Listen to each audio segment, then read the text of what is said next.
काहे रोवे ललनवा सुबेरे गुन गुनवा मंगाई देबहो। आधी रात काहे रोवे ललनवा सुबेरे गुन गुनवा मंगाई देबहो। नैहरे में रहती त मम्मी से कहती, नैहरे में रहती त मम्मी से कहती, ससुरे में सासर से आली सुबेरे गुन गुनवा मंगाई देबहो।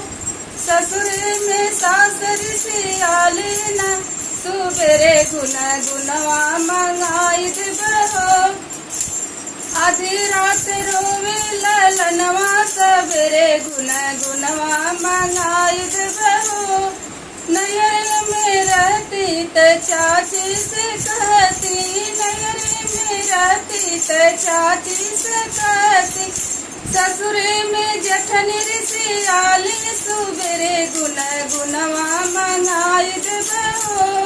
ससुरे में जठनी से आली सुबेरे गुन गुनवा मंगाई देबहो।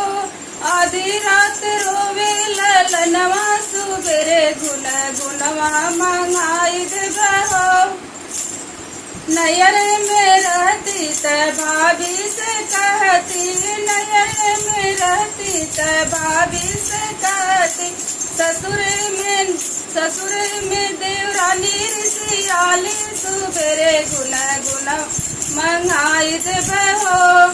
आधी रात रोवे ललनवा सबेरे गुन गुनवा मंगाई देबहो।